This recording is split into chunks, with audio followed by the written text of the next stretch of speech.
வணக்கம் நண்பர்களே. இப்ப நம்ம எதை பத்தி பார்க்குறோம்னா, ஒரு வெறுப்பு உணர்வை நம்மள அறியாமையே நம்ம கிட்ட விதைச்சு வளர வச்சுட்டாங்க. அது எந்த வெறுப்பு உணர்வுனா, வடக்கன் வேற, தெற்கு வேற. குறிப்பா தமிழ்நாடு வேற. அவங்க திராவிடம்னு சொல்லுவாங்க. பட் நிறைய பேர் அது தமிழ் அப்படின்னு சொல்லி தமிழர் அப்படின்னு கொண்டு வருவாங்க. தமிழ் மொழி வேற.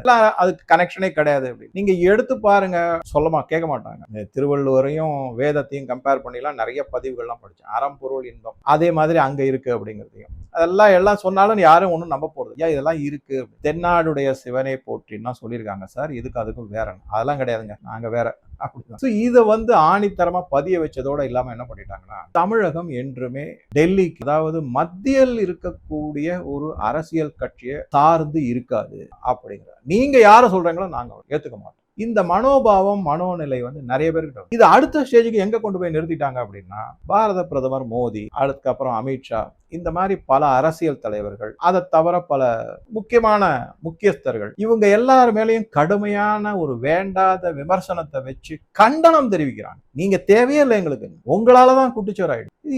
இந்த மாதிரி ஒரு நடவடிக்கையிலையும் இந்த மாதிரி ஒரு பிரச்சாரத்திலையும் ஈடுபட்டு மேலும் மேலும் வெறுப்பு உணர்வை தூண்டிவிட்டு அதிகப்படுத்திக்கிட்டே இருக்காங்க. இந்த மாதிரி ஒரு சமயத்துலதான் இப்போ செய்திகள் பரவலா எல்லா இடத்துலயும் திரு அண்ணாமலை அவர்கள் தனி கட்சி ஆரம்பிச்சு. இதுல வேடிக்கை என்னன்னா, பத்திரிகைகள், அதுக்கப்புறம் பல அமைப்புகள் போஸ்டர் ஒட்டுறது, பேனர் கட்டுறது, அண்ணாமலை படத்தை போட்டு, கொடி, அதுல இருக்கிற கலர் காவி, பிங்க், அப்புறம் இன்னொரு கலர் ஏதோ பார்த்தேன், அந்த கலர்லாம் போட்டு அதுக்கு சிம்பிள் வேற, பேர்லாம் வச்சுட்டாங்க, தமிழக ஜனதா கட்சி. இப்படி எல்லாமே போயிட்டு இருக்கு. இதெல்லாம் யாரு செய்யறாங்க, என்ன செய்யறாங்க அப்படிங்கிறத பின்புலத்தை ஆராய்ஞ்சோம்னா பல அதிர்ச்சிகள் தான் பிற்காலத்துல தெரிய வரும். போஸ்டர் ஓட்டுறதோ இது பண்றதோ எல்லாம் வந்துடும். இது இன்னொரு வேடிக்கை என்னன்னா, அகில இந்திய ஊடகங்களும் இதை பத்தி டெய்லி டிபேட். அதனாலதான் நான் சொன்னேன், விஜய் முதலமைச்சரா ஆனதை விட அதிக அளவு பேசப்படுவது அண்ணாமலையின் ராஜினாமா கடிதம். அதை பத்தி கட்சியிலிருந்து ராஜினாமா, பாஜகவிலிருந்து அப்படின்னு அவர் செஞ்சுட்டாரா செய்யலையான்னு உறுதியான செய்தி வரல இன்னும். ஆனா சொல்லிட்டு இருக்காங்க. இந்த இடத்துல திரு அண்ணாமலை அவர்களுடைய பங்களிப்பு தமிழ்நாட்டை பொறுத்த வரைக்கும் என்ன அப்படின்னா, நான் ஆரம்பத்துல இருந்து சொல்லிட்டு இருக்கேன், அதாவது ஃபர்ஸ்ட் வீடியோல இருந்து என்ன அப்படின்னா, திராவிட சித்தாந்தத்தை எடுத்துறோம். அது எதுக்காக எடுக்கணும் அப்படின்னா, அவங்க பயங்கரமா ஒண்ணு பிரிவினைவாதத்தை விடவே மாட்டேங்கிறாங்க. நாங்க தனின்னு சொல்லிக்கிட்டே இருக்காங்க. எங்களை தனியா பிரிச்சிருக்காங்க. இரண்டாவது, நீங்க நல்ல உற்று கவனித்தீங்கன்னா, இதுவரைக்கும் தமிழகத்தில் ஆண்ட எல்லா கட்சிகளும், நான் சொல்றது 67 இருந்து, அந்த கட்சிகள் எல்லாமே, அதுல இருக்கக்கூடிய கூட்டணி கட்சிகளும் மதவாத அரசியல் தான் பண்ணியிருக்காங்க. சிறுபான்மையரை தலையில தூக்கி வச்சு ஆடி இருக்காங்க. பெரும்பான்மையான இந்துக்களுக்கு பலவிதமான அநீதிகள் இழைக்கப்பட்டுள்ளது. கோவில் சொத்துக்கள்லாம் சூறையாடப்பட்டு கோவில் சொத்துக்கள் எடுத்து அவங்களுக்கு கொடுத்துருக்காங்க. இந்த மாதிரிலாம் நடந்திருக்கு. இப்ப சமீபத்துல கூட நான் ஒரு இது படித்தேன், உலேமாக்கள் அப்படின்னு, அதாவது இந்த மசூதியில ஓதுறவங்க இருக்காங்க இல்லையா, திருக்குரான் ஓதும், அவங்களுக்கெல்லாம் இருசக்கர வாகனம் வாங்குவதற்கு 50,000 ரூபாய் மானியம் கொடுக்க போகிறது தமிழக அரசு. ஏன் அப்ப கோவில் அர்ச்சகர்கள்லாம் கொடுக்க கூடாது? அவங்க என்ன பாவம் பண்ணாங்க? இதுல பிரச்சனை என்னன்னா, கோவில்ல வர பணத்தை எடுத்து தான் கொடுக்க போறாங்க. கோவில்ல வர பணத்தை எடுத்து உலேமாக்களுக்கு இருசக்கர வாகனங்கள் வாங்குவதற்கு 50,000 ரூபாய் மானியம் வழங்க போகிறது இந்த தமிழக அரசு, விஜய் முதலமைச்சராக ஆட்சி செய்யக்கூடிய அரசு. அந்த மாதிரி ஒரு ப்ரப்போசல் போட்டிருக்கு. இதெல்லாம் பாத்தீங்கன்னா அநீதியின் உச்சம் பெரும்பான்மையான இந்து மக்கள். இதைத்தான், இந்த நேரேட்டிவை தான் அவர் மாத்தினார். திரு அண்ணாமலை அவர்கள் பயங்கரமா இதை எடுத்து செஞ்சாரு. மக்கள் அவர் பின்னாடி திரண்டாங்க. ஆனா நான் போன வீடியோல சொன்ன மாதிரி இதனுடைய பலனை அறுவடை செஞ்சது மிஷனரிஸும் விஜய் அவர்களும். அது மாதிரி செஞ்சுட்டு போயிட்டாங்க. அதற்கு முழு காரணம் யாரு அப்படின்னா, இரண்டு முக்கியமான காரணங்களை சொல்லலாம். எனக்கு டிஎம்கே நான் குறை சொல்ல மாட்டேன், ஏன்னா அது எதிர்கட்சி, அவங்க அப்படிதான் செய்வாங்க, அப்படிதான் அரசியல் விளையாடுவாங்க. ஆனா கூட்டணி கட்சி அப்படின்னு சொல்லக்கூடிய ஏடிஎம்கே அவங்க செய்யலாமா? ஆனா செஞ்சுக்கிட்டே இருந்திருக்காங்க. அதனாலதான் திரு அண்ணாமலை அவர்கள் பல காலமாக சொல்லிட்டு இருக்காரு, இந்த கட்சியே வேணாம், நமக்கு நம்ம கொஞ்சம் கொஞ்சமா வளர்ச்சி அடையலாம். 13% 18% வரைக்கும் கொண்டு வந்தாரு. தனித்துவமா 13, அப்புறம் 18, மிகப்பெரிய வளர்ச்சி. அதெல்லாம் இல்லை. இப்ப சில பேர் என்ன பண்ணுவாங்கன்னா, சார் விஜய் பாருங்க எடுத்த உடனே 35% வந்துட்டாரு. அதற்கு நான் சொல்ற காரணங்கள் நிறைய இருக்கு. முக்கியமான காரணம், பாஜகவே அதை முன்னெடுத்து செஞ்சதுதான் சில ஸ்ட்ராட்டஜிஸ்க்காக. அதே மாதிரி பின்பக்கம் மிஷனரிஸ் இருந்தது, பலவிதமான காரணங்கள். அதை நம்ம கொஞ்சம் புரிஞ்சுக்கணும். அதை திரு அண்ணாமலை அவர்கள் இந்த கூட்டணி வேணான்னு. அதுக்கப்புறம் என்ன ஆயிடுச்சு, இங்க இருக்கிற தலைவர்கள் சொல்வதைத்தான் தலைமையும் அதுதான். அதுக்கப்புறம் என்ன ஆயிடுச்சு, நீங்க குறிப்பா கவனிச்சிருக்கலாம். அவங்களுக்கு தெரிஞ்சு போச்சு, மத்தியில இருக்கக்கூடிய பாஜக தலைவர்கள் தெரிஞ்சு போச்சு, இங்க ஏதோ சரியான முறையில எதுவுமே நடக்கல, நம்ம பேசாம வெஸ்ட் பெங்கால்ல கான்சென்ட்ரேட் பண்ணுவோம், அஸ்ஸாம்ல கான்சென்ட்ரேட் பண்ணுவோம், இதை விட்டுறலாம், இது அப்புறமா அவங்களே பார்த்துக்கட்டும், அவங்களா வரட்டும், ஏன்னா இங்க ஒன்றும் உருப்படாது அப்படின்னு. அந்த ரிப்போர்ட் எல்லாம் யாரு கொடுத்துருப்பாங்கன்னு நினைக்கிறேன், ஐபிஎஸ் ஆஃபீஸர் தான் கொடுத்து, மத்திய அரசுக்கு ஐபிஎஸ் ஆஃபீஸர் கொடுத்த ரிப்போர்ட் படி தான் அவங்களும் என்ன பண்ணாங்க, பிரச்சாரத்துக்கு அதிக அளவில் வரவே இல்லை, ஈடுபடலை. அமித்ஷாவும் வரல, மோடி அவர்களும் ஏதோ 1-2 வந்தாரு, முடிஞ்சது. அண்ணாமலையோட சாரோட பேசினாரு, தோல்ல கை போட்டாரு, அவர் பாட்டுக்கு போயிட்டாரு. எக்கடகட்டு ஒழியட்டும், நீ கவலைப்படாத, நம்ம பார்த்துக்கலாம் பின்னாடி, அவர் கிளம்பி போயிட்டார். ஸோ என்ன எதிர்பார்த்தாங்களோ, அண்ணாமலை என்ன சொன்னாரோ அந்த ரிசல்ட் தான் வந்தது. 2 சீட்டு வந்தா 3 சீட்டு வந்தா அதிசயம்னாரு, ஒண்ணு வந்துருது, ஜனராஜன் ஜெய், அவ்வளவுதான். சரி, அலீஸ்ல வந்து அதாவது கூட்டணியில திரு எடப்பாடி பழனிசாமி, ஏடிஎம்கே எல்லாம் உள்கூத்து. ஏன்னா வாக்குகள்லாம் வாங்கியிருக்கிறத பார்த்தா 2024 பாஜக என்ன வாக்கு வாங்கிச்சோ அதே வாக்குகள் தான் இப்பயும் வந்திருக்கு. அப்ப ஏடிஎம்கே வாக்குகள் ஏன் வரலன்ற கேள்வி கண்டிப்பா வருது. சரி, இது ஒரு பக்கம். இதுக்கு அடுத்ததா கூட்டணி கட்சிகள் தன்னோட கட்சி வளரணும்ன்ற எண்ணமாவது இருக்கும். கட்சி பாஜகவில் இருக்கிற தலைவர்களே தன்னோட கட்சி வளரணும்ன்ற ஒரு ஆசை கூடவா இருக்காது. ஒரே காரணம் தான், அண்ணாமலை வளர்ந்துடக்கூடாது, அவரு முன்னாடி வந்துடக்கூடாது, அதற்காக நான் ஜெயிக்காட்டாலும் பரவாயில்ல, அவருக்கு பேர் வந்துடக்கூடாது. இப்ப எப்படி பரப்புரை செய்யறாங்கன்னா நீங்க ஆச்சரியப்படுவீங்க. அண்ணாமலை என் மண் என் மக்கள் யாத்திரை, அதுக்கப்புறம் 24 எலெக்ஷன்ல 13%, 18% எல்லாம் ஓட்டு வாங்கினாரு. நாங்க ஏடிஎம்கேவோட சேர்ந்தாக்க ஓட்டு வங்கி வந்து பாருங்க ஒண்ணுமே வரல. அப்பன்னா அண்ணாமலைக்கு இருந்த ஒரு ஓட்டு வங்கியோ அவரை ஆதரித்த மக்களுடைய செல்வாக்கோ அவருடைய செல்வாக்கோ சரிந்து விட்டதுன்னு பரப்புரை செஞ்சுட்டு இருக்காங்க. அதனாலதான் நாங்க தோத்து போயிட்டோம் அப்படிங்கிறோம். இதை விட இன்னும் ஒருபடி மேல போய் புள்ளி விவர கணக்கெல்லாம் வேற எடுக்கிறாங்க. நாங்க போட்டியிட்ட இடங்கள்ல இவ்வளவு, அதுல வந்து நம்ம ஓட்டு சதவீதத்தை மட்டும் எடுத்து பார்த்தோம்னா 19% வருது. முன்னுக்கு பின் முரணா, அண்ணாமலையார செல்வாக்கு போயிடுச்சு அதனாலதான் தோத்து போயிட்டோன்றாங்க. ஆனா 19% இருக்குன்னா அப்ப அண்ணாமலை செல்வாக்குனால அது வந்திருக்குன்றதே ஒத்துக்க மாட்டேங்கிறாங்க. என்ன மாதிரி புள்ளி விவரம், என்ன மாதிரி சப்பக்கட்டு இவங்க. இப்ப மத்தியில் இருக்கிற அமைச்சரும் சரி, முன்னாள் கவர்னரும் சரி, எதுக்காக இந்த எம்எல்ஏ எலெக்ஷன்ல போட்டியிட்டாங்கன்றதே தெரிய மாட்டேங்குது. இது வரைக்கும் அதுக்கு விடையே கிடையாது. ஒரே குறிக்கோள், அண்ணாமலையின் முக்கியத்துவம் வந்துடும். இதெல்லாம் வச்சு பார்க்கும்போது தமிழக பாஜக தலைவர், இதற்கு முன்னாடி நான் பல முறை சொன்ன மாதிரி தமிழக மக்களுடைய ஒரு மாறுபட்ட மனோவியாதி, நாங்கள் தனித்துவமானவர்கள், இதெல்லாம் வச்சு பார்க்கும்போது இப்போதைக்கு பாஜக தலையெடுக்க முடியாது, ரொம்ப கஷ்டம் அப்படின்ட்டு தான் அண்ணாமலையை வேற விதமா ப்ரமோட் பண்றதுக்கு மத்திய பாஜக தலைவர்கள் அனுமதித்து உள்ளார்கள் அப்படிங்கிறது என்னுடைய பார்வை. இப்ப அண்ணாமலை அவர்கள் என்ன செய்வாரு, தான் போட்ட ஃபவுண்டேஷன் இருக்குல்ல, அது நான் திருப்பி சொல்றேன், அவர் போட்ட ஃபவுண்டேஷன் உடைபடவில்லை, தகர்க்கப்படவில்லை. மக்கள் வந்து இவர் தலைவரா இல்லப்பா, இவர் என்ன பண்ண போறாரு, யாரோ தானே சீஃப் மினிஸ்டரா போறாங்க, அதுக்கு எதுக்கு நான் அந்த ஆளுக்கு ஓட்டு போடணும், நமக்கு தான் திராவிடமே வேணான்னு தானே அண்ணாமலை சாரே நம்ம கிட்ட சொல்லியிருக்காரு அப்படின்னு சொல்லிட்டு மனம் மாறியவர்கள் தான் அப்ப அந்த ஒரு ஃப்ரெண்ட்ஸில போட்டுட்டாங்க. குறிப்பா இன்னொன்னு கவனிங்க, ஓட்டுல 1,78,00,000 ஓட்டு தான் விஜய் வாங்கியிருக்காரு, அந்த கட்சி வாங்கியிருக்கு.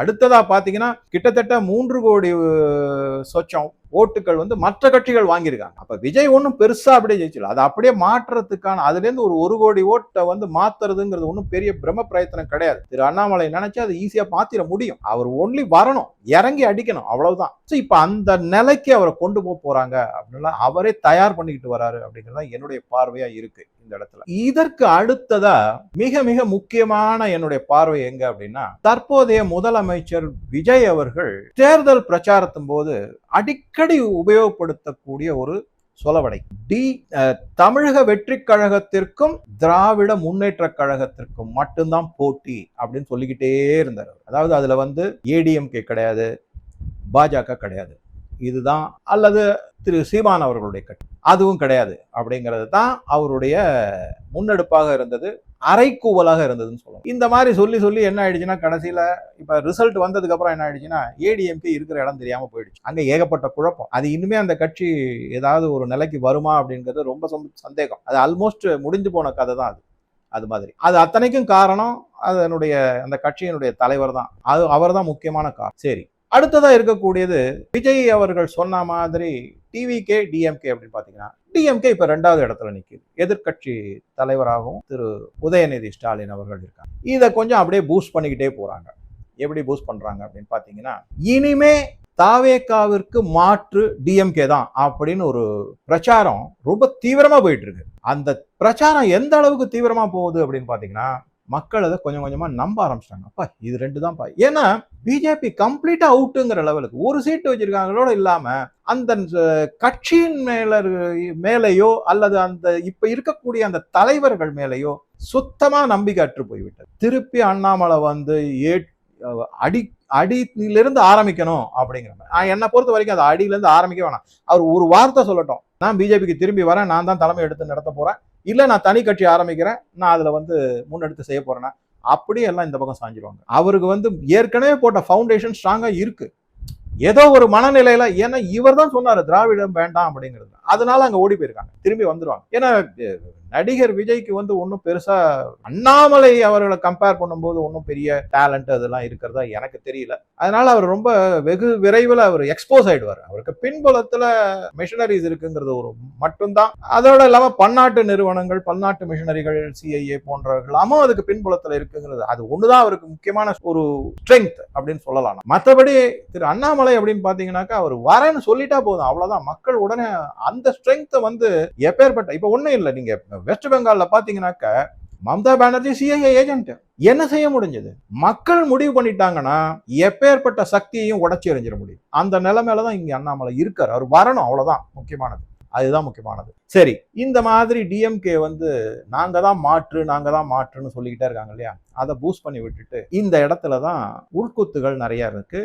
அதாவது அரசியல் நிகழ்வுகள், நடவடிக்கைகள், முன்னெடுப்புகள்லாம் எப்படி போயிட்டு டிஎம்கேக்குள்ளேயே நிறைய உள்குத்து நடக்கும், அதிருப்தி நிலவுகிறது. பல தலைவர்கள், அதுவும் குறிப்பா சீனியர்கள், மூத்த தலைவர்கள் யாருமே வந்து இனிமே டிஎம்கேக்காக உழைப்பதற்கு தயாராக இல்லை. இதுதான் வெட்ட வெளிச்சமான உண்மை. அவங்களுக்கு இப்ப இருக்கிற எதிர்கட்சி தலைவரை மீண்டும் முதலமைச்சராக கொண்டு வரணுங்கிற ஆர்வம் எல்லாம் ஏதோ அரசியல்ல இருக்கணும், இதுவரைக்கும் கொள்ளையடிச்ச பணத்தை ஏதோ கொஞ்சம் பாதுகாப்பா வச்சுக்கணும், அது மட்டும்தான் அவங்களோட குறிக்கோள். ஏதோ சில பேர் வந்து இந்த டாஸ்மாகுக்காக உற்பத்தி செய்யக்கூடிய தொழிற்சாலைகளை வச்சிருக்காங்க, அந்த தொழில் நல்லா நடந்தா சரி, பணம் வந்துகிட்டு இருந்தா சரி, அதுதான் அவங்களுடைய தலையாய குறிக்கோளா இருக்கு. அது ஒண்ணு. இன்னொரு விதத்துல பாத்தீங்கன்னாக்க இந்த தொண்டர்கள்னு சொல்லக்கூடியவங்களுக்கு தேர்தல் சமயத்துல சென்று சேரக்கூடிய பணம் சேரவில்லை. நடுவில் இருக்கிற தலைவர்கள் எல்லாம் கொடுத்த பணத்தை எல்லாம் சாப்பிட்டுட்டாங்க. அதை பத்தின பல தகவல்கள்லாம் வந்துகிட்டே தான் இருக்கு. முன்னாள் முதல்வர் திரு ஸ்டாலின் அவர்கள் பல தலைவர்களை கடுமையா சாடி இருக்காரு அப்படின்னு. இன்ஃபேக்ட் வந்து யார் யாரெல்லாம் தோத்து போயிருக்காங்களோ அவங்க எல்லாம் வந்து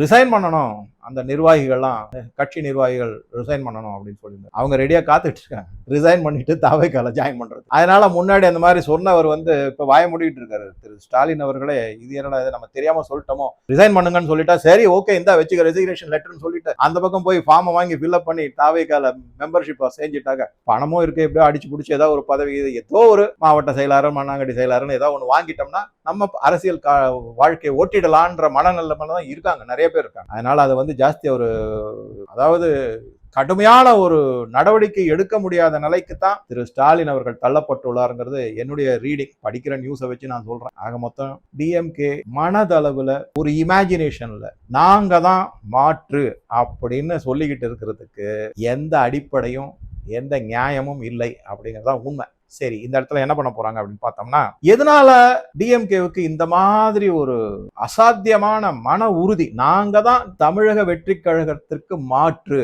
அப்படின்னு? இதுக்கு என்னன்னா, அவங்க 2029க்கு 40க்கு 40 எல்லாம் பேச ஆரம்பிச்சிட்டாங்க ஜெயிக்கிறதுக்கு பாராளுமன்ற தேர்தல். என்னுடைய அனுமானம் வந்து 2029ல டீலிமிட்டேஷன் வந்துச்சுன்னா, அதோட விமன்ஸ் ரிசர்வேஷன் பில்லும் பாஸ் ஆயிடுச்சுன்னா, அநேகமா ஒன் நேஷன் ஒன் எலெக்ஷன் வந்துடும். அப்ப தமிழ்நாடு அசம்பிளிக்கும் எலெக்ஷன் வரதுக்கான சாத்திய கூறுகள் இருக்குங்கிறது தான் முக்கியமான செய்தி. ஸோ இது எல்லாமே பார்த்தோம்னா 2029ல நான் கண்டிப்பா நம்புறது திரு அண்ணாமலை அவர்கள் முதலமைச்சராக வருவார்.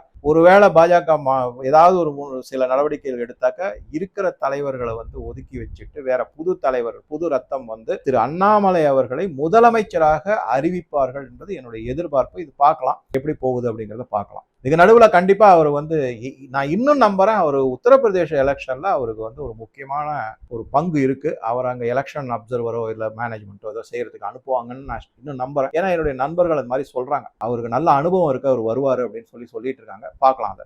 ஸோ ஏடிஎம்கே ஒரு மாதிரி முடித்து வைக்கப்பட்டது. பாஜகவினுடைய நிலைமை மிக மிக கேவலம். இந்த மாதிரி ஒரு சிச்சுவேஷன்ல தான் டிஎம்கே தன்னை ஒரு மாற்று கட்சியாக, தாவேகாக்கு மாற்று கட்சியாக ப்ரொஜெக்ட் பண்ணிக்கிட்டே வராங்க. நான் பல முறை சொன்ன மாதிரி விஜய் அவர்களை நிம்மதியா டிஎம்கே ஆள விடாது. ஏன்னா பணமும் மீடியாவும் இன்னைக்கு அவங்க கையில இருக்கு. Number 1 point.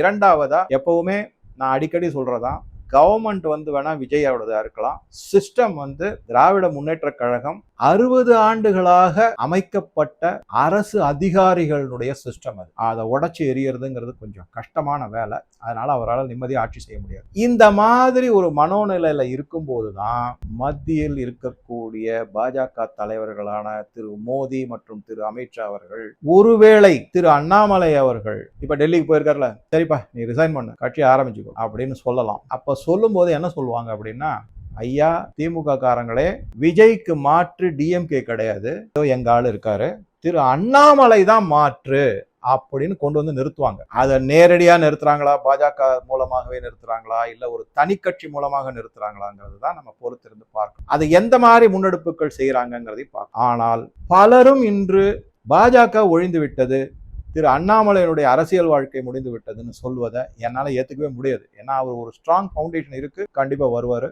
அது எப்படி வராரு, யார் மூலமா வராரு, நேரடியா தானே தனியா வராரா, இல்ல பாஜகவினுடைய கேண்டிடேட்டாவே, சிஎம் கேண்டிடேட்டாவே வராரா அப்படிங்கிறது தான். ஸோ இந்த ஒரு சிச்சுவேஷன் ஒரு மாசம் தான் ஆகுது, அதுக்குள்ளேயே டிஎம்கே பலவிதமான ஆட்டங்களை ஆட ஆரம்பிச்சுட்டாங்க. அதனாலதான் இந்த மாதிரி சில அவசர கதியில சில நிகழ்வுகள்லாம் நடந்துகிட்டு வருது. இந்த திருப்பி நான் சொல்றேன், திரு அண்ணாமலை அவர்களுக்கு இந்த நாட்டினுடைய கலாச்சாரம், நாகரிகம், பண்பாடு, தெய்வ வழிபாடு, இது எல்லாத்துலயும் அதீத நம்பிக்கை இருக்கு. அவருடைய ஒரு வீடியோ இருக்கு, நீங்க ஏன் அரசியலுக்கு வந்தீங்க அப்படின்னு கேட்டீங்க. அதுக்கு அவர் சொல்றாரு, தனி கட்சி ஏன் ஆரம்பிக்கணும், அதுக்கு சொல்றாரு, நான் மோடி ஐயாக்காக தான் வந்தேன் அப்படின்னு சொல்லிட்டு 28 மே தன்னுடைய ஐபிஎஸ் பதவியை ராஜினாமா செய்துவிட்டு மோடி அவர்கள் அழைத்தார்கள் என்று வந்தேன் அப்படின்னு. ஸோ இந்த மாதிரி எல்லாம் இருக்கும்போது நான் திருப்பி சொல்றேன், இந்த நாடு சார்ந்த ஆதார அடிப்படையான கோட்பாடுகளோட தான் அவர் ஆட்சி அமையும். அந்த மாதிரி தான் அவருடைய முன்னெடுப்புகள். அதனாலதான் நான் அடிக்கடி என்ன சொல்லுவேன் அப்படின்னா, டிஎம்கே ஒரு ஆட்டம் ஆடிக்கிட்டு இருக்காங்க, அதற்கு எதிர்த்து இன்னொரு ஆட்டத்தை பாஜக எடுத்திருக்கு. அதுலதான் அடிக்கடி என்ன சொல்லுவாங்கன்னா, if you know the game we know how to play smart. தமிழக வெற்றி கழகத்திற்கும் தற்போதைய முதலமைச்சர் விஜய் அவர்களுக்கும் மாற்றாக வரப்போவது திரு அண்ணாமலை அவர்கள் தான், டிஎம்கே கிடையாது. ஸோ உங்க கருத்துக்களை பதிவிடவும் நன்றி, வணக்கம்.